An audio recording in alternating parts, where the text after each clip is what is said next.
The iron gates of Frost Hollow are already open when Aurelia Vale begins walking toward them. No one speaks. 300 people fill the stone courtyard, yet the mountain settlement has never sounded quieter. The wind moves through the pine banners hanging from the council hall. Somewhere beyond the walls, a loose shutter knocks against wood in an uneven rhythm. The sound seems unnaturally loud. Aurelia keeps her eyes on the road ahead. One travel satchel hangs from her shoulder. Nothing else. No wagon. No supplies for a long journey. No escort. Just a single bag and the clothes she wears. The sight makes something tighten in Alpha Rowan Blackthorne's chest. He ignores it. The council platform stands behind him, overlooking the courtyard. The vote is finished. The verdict has already been recorded. 47 in favor. 9 opposed. The rest silent. Silence counts the same as agreement. Everyone knows that. Aurelia reaches the center of the square. People shift out of her path. Not dramatically. Not with hostility. Almost worse. The crowd parts with the awkward discomfort people reserve for someone they no longer want responsibility for. An elderly woman lowers her eyes. A blacksmith suddenly becomes interested in his boots. A young mother pulls her son closer when Aurelia passes. The boy looks confused. He starts to wave. His mother gently lowers his hand. Aurelia notices. She keeps walking. Rowan watches the movement from across the square. She never argues. That is what unsettles him. For 3 weeks, accusations have followed her through every street in Frost Hollow. Every conversation eventually circles back to her. Every misfortune becomes evidence. A failed hunt. A collapsed barn roof. A litter born weak. A fever spreading through livestock. Someone always says the same thing. It began after Aurelia. Over time, the sentence becomes something stronger than rumor. People repeat it until nobody remembers where it started. Only that it feels true. The council listens. The pack listens. Eventually Rowan listens too. Now here they are. A judgment has been made. A decision has been carried out. And yet standing in the courtyard, watching her leave, victory feels strangely absent. Aurelia passes the well near the center of town. Her pace never changes. Not once. Not even when she walks past people who helped raise her. Not when she passes neighbors who have known her since childhood. Not when she passes the healer's apprentice whose life she once saved during a winter storm. The girl opens her mouth. Nothing comes out. Aurelia gives her a small nod. Then continues. The silence spreads. It moves through the crowd like a cold front. Rowan notices more people looking away than looking at her. That bothers him. If they are certain, why won't they watch? At the edge of the platform, Elder Miriam stands with both hands folded around a carved walking cane. Unlike the others, she is watching Aurelia. Carefully. The old healer's expression never changes. But Rowan notices something else. She has not spoken since the vote ended. Not one word. He turns toward her. Miriam. The old woman doesn't answer immediately. Several seconds pass. Then she looks toward him. What is it? The question sounds tired. Rowan studies her face. You disagreed. I did. Then why didn't you challenge it? Miriam's fingers tighten slightly around the cane. A small movement. Easy to miss. I said what needed saying. Apparently not enough. The old healer's eyes drift back toward Aurelia. No. Another pause. Apparently not. Something about the answer irritates him. Or perhaps unsettles him. He cannot decide which. Before he can continue, movement near the gates draws his attention. Aurelia has almost reached the archway. The massive iron doors rise high above her. Chapter 2. The howl fades. Nobody comments on it. The wolves eventually lower their heads and return to whatever they were doing before. Conversations resume. Boots scrape stone. Merchants reopen stalls. Life pushes forward with stubborn determination. Yet Rowan remains standing near the gate long after everyone else leaves. The road beyond Frost Hollow is empty. Nothing moves except drifting snow. He tells himself the feeling in his chest will pass. By morning, it almost does. The next sunrise arrives clear and bright. For the first time in weeks, the settlement wakes without tension hanging over every conversation. Workers head toward the fields. Hunters leave before dawn. Children run through the square without being called back indoors. People smile more easily. The change is subtle, then impossible to ignore. By midday, news begins spreading. The northern hunting party returns carrying 2 full elk. The traps near the western ridge are packed. Even the livestock appear calmer. People notice. Of course they notice. People always notice what confirms what they already believe. Rowan hears it everywhere. Near the well. Inside the blacksmith's forge. Outside the grain store. Quiet comments. Satisfied comments. Maybe things are finally changing. Maybe the pack made the right decision. Maybe the curse truly left. Nobody says Aurelia's name at first. They don't need to. The absence says it for them. Rowan spends most of the afternoon reviewing reports inside the council hall. Each one sounds better than the last. No injuries.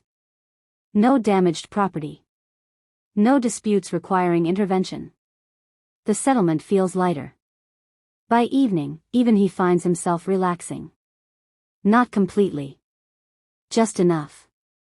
The doubt remains. But doubt begins losing ground. When he finally leaves the council hall, snow is falling again. Gentle flakes drift through lantern light. The village feels peaceful. For the first time in a long while, Rowan sleeps without interruption. And wakes feeling almost embarrassed by his uncertainty. Almost. Because one detail continues bothering him. Elder Miriam never celebrates. Not once. She moves through Frost Hollow with the same quiet expression she wore beside the gate. Watching. Waiting. As if she expects something nobody else does. When Rowan asks whether something is wrong, she studies him for several seconds.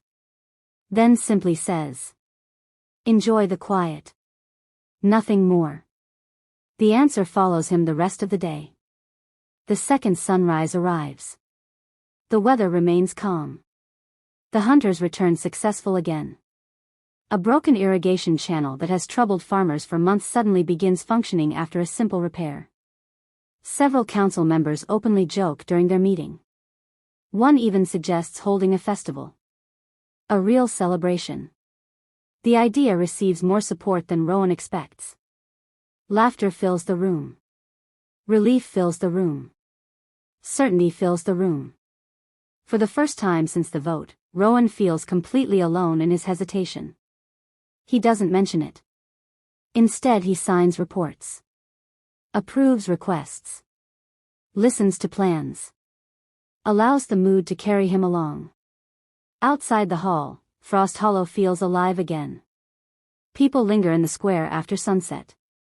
Children chase each other through fresh snow. Music drifts from the tavern. A normal evening. Exactly what everyone wanted. Exactly what everyone fought for. Yet when Rowan crosses the square, he notices something strange. The wolves. Not all of them. Just enough. Several sit facing the northern forest. Perfectly still. Not hunting. Not resting. Watching. The behavior lasts only a moment. Then passes. One wolf stands and walks away. Another begins grooming its fur. Normal. Completely normal. Rowan tells himself that. He keeps walking. That night the wind dies. The settlement settles into silence. No storms. No danger. No warnings. The moon hangs above Frost Hollow like polished silver. And for several hours, the mountain territory feels untouched by fear. Then a scream tears through the darkness. The sound comes from the eastern quarter. A woman's voice. Sharp. Terrified. The entire settlement jolts awake. Doors fly open. Lanterns flare. Rowan is already moving before fully dressing. By the time he reaches the source, dozens of people have gathered outside a small stone house. The screaming has stopped. A young mother sits on the front steps clutching a blanket around her shoulders. Her face is pale. Tears streak her cheeks. Her husband kneels beside her, trying to calm her. Failing. Rowan approaches. What happened? The woman opens her mouth. Nothing comes out. She looks toward the dark forest beyond the settlement. Her breathing quickens. Finally she whispers. It was just a dream. Nobody laughs. Nobody even smiles. Because she doesn't sound relieved. She sounds frightened. As though the dream followed her into waking. The crowd slowly disperses. People return home. Doors close again. The night settles. But sleep does not come easily afterward. Not for Rowan. Not for many others. Because long after the screams stop, an uncomfortable feeling remains. A feeling impossible to explain. As if something has shifted just beyond sight. And is waiting for someone to notice. Chapter 3. Morning arrives with exhausted faces. The young mother refuses to discuss the nightmare. Others claim they slept fine. Most move on. Life continues. Work continues. The settlement continues. For several hours, everything feels normal again. Then another nightmare appears. This time a hunter. By evening, 2 more. The details differ.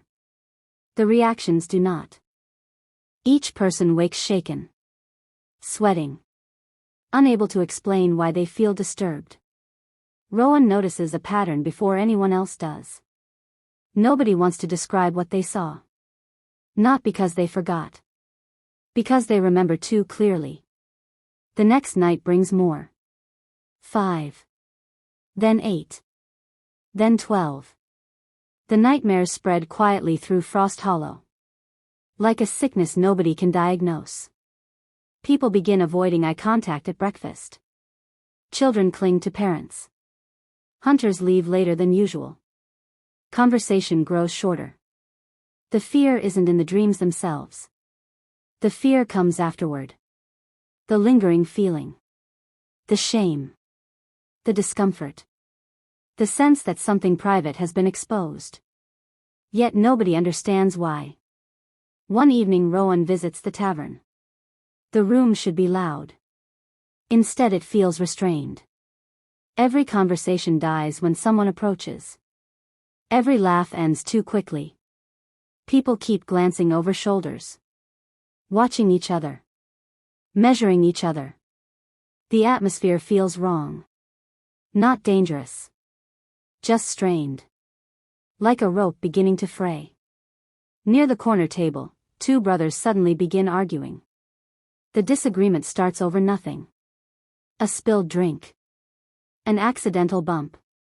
Then one of them blurts something neither meant to say. The room falls silent. The other brother freezes. Shock crosses his face. Regret follows immediately. Whatever was said should have remained hidden. Yet somehow it escaped. The argument ends. Nobody speaks about it. Nobody needs to. The damage is visible. Rowan leaves shortly afterward. The cold air outside feels easier to breathe. For the first time, he remembers Aurelia's final warning. Please be careful. The words return unexpectedly. He walks faster. As if distance might silence them. It doesn't. Chapter 4. The confessions begin quietly. A merchant admits to altering inventory records. A farmer reveals years of unpaid debts. A young warrior blurts out resentment he has hidden since adolescence. The moments happen suddenly. Without planning. Without intention. People speak. Then immediately wish they hadn't. At first, Frost Hollow treats each incident separately. An isolated problem. An individual mistake. But the pattern keeps growing. Every day brings another. Every day exposes something buried. Trust begins eroding. Not dramatically. Gradually. Friends become cautious. Families become tense. Marriages become uncomfortable. The settlement feels crowded with things nobody wants to discuss. One afternoon, Rowan observes two council members sitting in complete silence after a meeting. Neither leaves. Neither speaks. They simply stare at opposite walls. Eventually one stands. Walks away. The other remains seated. The image stays with him. Something invisible is moving through Frost Hollow. Not violence. Not madness. Something worse. Truth. Unwanted truth. The kind people spend years hiding from themselves. That evening Rowan seeks out Miriam. He finds her gathering herbs behind the infirmary. She listens without interrupting. When he finishes speaking, she remains crouched beside the garden. Hands still. Eyes lowered. The silence stretches. Long enough to become uncomfortable. Finally Rowan says. You already knew something was coming. Miriam closes her eyes. Only for a second. When she opens them again, she looks older than before. I knew silence doesn't stay buried forever. Rowan waits. She says nothing else. And somehow that troubles him more than an answer would. Chapter 5. The first fight happens in the marketplace. Two lifelong friends. Both respected. Both calm men. By sunset neither speaks to the other. The next day another argument erupts. Then another. Old wounds surface everywhere. Some are decades old. Some only weeks. The timing doesn't make sense. The scale doesn't make sense. Yet the damage keeps spreading. Rowan spends more time settling disputes than leading. Every resolution feels temporary. Every apology feels incomplete. Because the words spoken cannot be taken back. And everyone knows it. The settlement changes. People stop gathering in large groups. Evening conversations become rare. Doors close earlier. Lanterns go dark sooner. The atmosphere grows heavier with every passing day. One night Rowan stands outside his quarters staring across Frost Hollow. Snow drifts quietly through moonlight. Nothing appears wrong. No monsters. No attacks. No visible threat. Yet he cannot shake the feeling that something fundamental is breaking apart. The pack still stands. But the trust holding it together does not. For the first time, he wonders whether leadership can survive what is happening. For the first time, he wonders whether removing one person has somehow exposed something hidden inside everyone else. The thought arrives unexpectedly. He immediately pushes it away. Then finds it returning. Again. And again. And again. Chapter 6. The forest changes first. Hunters notice it before anyone else. Birdsong disappears from the eastern trails. Animal tracks become scarce. Entire sections of woodland feel abandoned. The reports reach Rowan one after another. Each sounds small on its own. Together they form something harder to ignore. Patrols begin altering routes. Experienced trackers refuse to camp near certain ridges. No one openly admits fear. Their behavior does it for them. Children become the next warning. Several begin describing figures standing among trees. Watching. Never approaching. Never speaking. Parents dismiss the stories. Then another child reports the same thing. Then another. The descriptions never match perfectly. The unease does. Frost Hollow starts feeling smaller. More confined. As though the wilderness beyond its walls is slowly withdrawing from it. One evening Rowan climbs the western watchtower. The air is cold enough to sting his lungs. Below him, lanterns glow across the settlement. Everything looks normal. Safe. Orderly. Yet he knows appearances are lying. The evidence surrounds him now. Nightmares. Confessions. Arguments. Fear. An empty forest. Restless wolves. He grips the railing harder. The wood creaks beneath his hand. Footsteps sound behind him. Miriam. Neither speaks immediately. The old healer joins him at the edge of the tower. Together they stare toward the dark northern mountains. A long silence settles between them. The kind that carries weight. The kind that demands something be said. Finally Rowan asks the question he has avoided for days. Did we make a mistake? Miriam does not answer. Not right away. The wind moves through the valley below. Lanterns flicker. Far beyond Frost Hollow, a wolf howls. Then another. Then another. The old healer watches the darkness for several seconds before speaking. And when she finally does, her voice is barely above a whisper. I'm beginning to fear we misunderstood what was leaving. The silence that follows feels heavier than any answer. And Rowan cannot look away from the road disappearing into the northern wilderness where Aurelia walked alone. Chapter 7. Miriam's words remain between them. Neither moves. Neither speaks. The wind continues sweeping across the watchtower, carrying the distant scent of pine and snow. Below, Frost Hollow glows beneath scattered lanterns. Warm light behind windows. Smoke rising from chimneys. A settlement that still looks whole from a distance. Rowan stares into the darkness beyond the walls. For the first time since the vote, he stops searching for proof that everything can still be explained. The silence itself feels like an answer. Not a complete one. Just enough.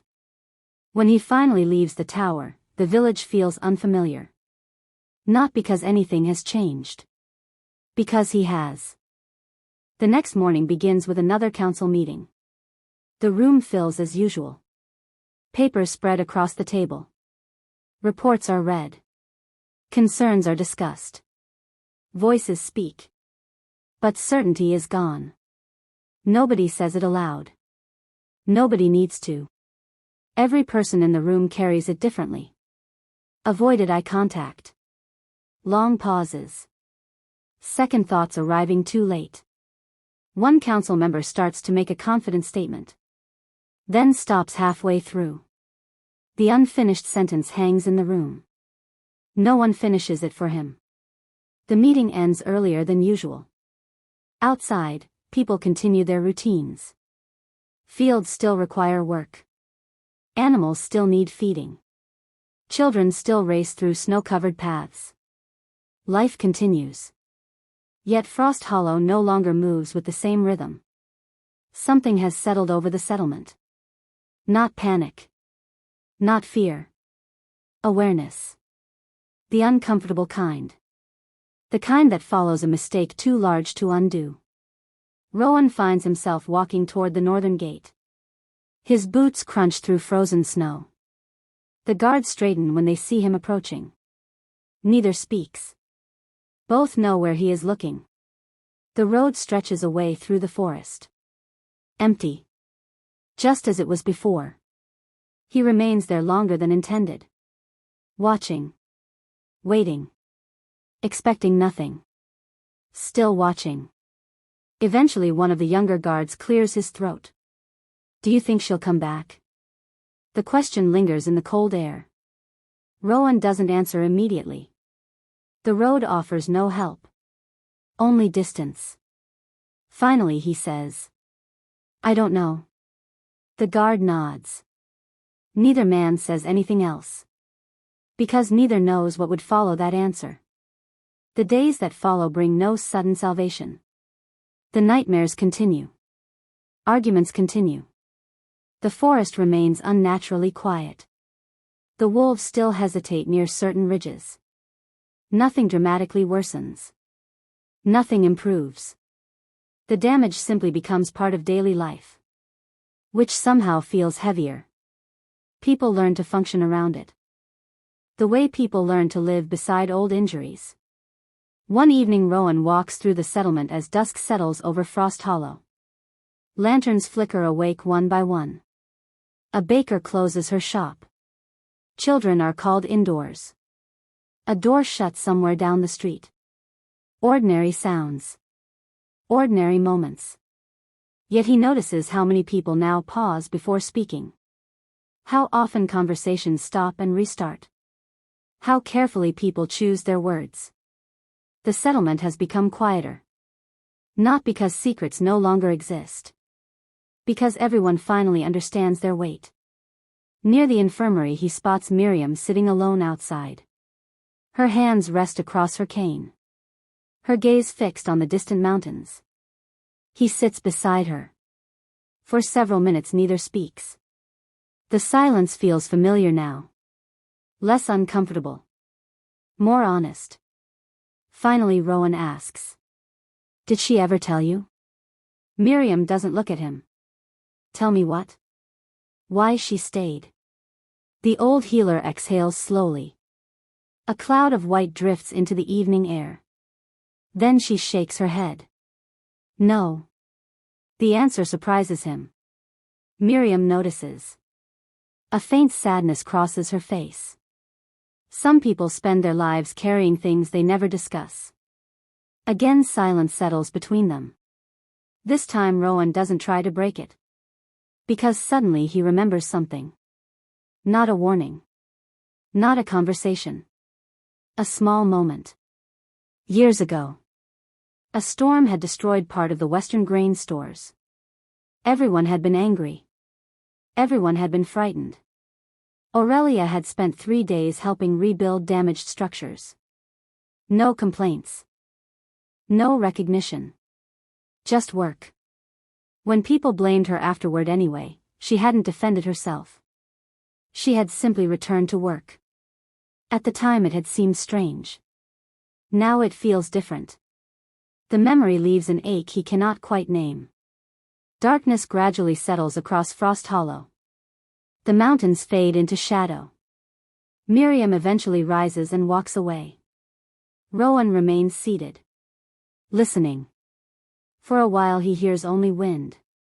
Then a distant howl echoes somewhere beyond the northern forest. One voice. Then another. Then silence. The sound no longer feels like a warning. It feels like absence. Winter deepens. The settlement survives. People adapt. Fields are replanted. Disputes are settled. Children grow. Life refuses to stop. Yet some wounds remain visible precisely because nobody speaks of them. The empty chair during community gatherings. The unused room near the healer's quarters. The road that receives more attention than necessary. The pauses. The hesitation. The things left unsaid. One morning Rowan returns to the gate before sunrise. The sky is pale gray. Snow drifts softly across the path. No guards are present yet. No voices. No movement. Just the settlement behind him and the wilderness ahead. For a long time he stands exactly where Aurelia once stopped. The same stone beneath his boots. The same mountains beyond the walls. The same road disappearing between the trees. He finally understands why that moment never leaves him. Not because she was accused. Not because she was exiled. Because she had looked back. Not with anger. Not with hatred. As if she had been worried about the people staying behind. The realization settles quietly. Without relief. Without forgiveness. Without offering him anything useful. only truth. A cold wind moves through the open gate. Snow schemes across the road. Rowan remains where he is, watching the empty path stretching north through the forest. And when the first light of dawn reaches Frost Hollow, it touches the road before it reaches the village.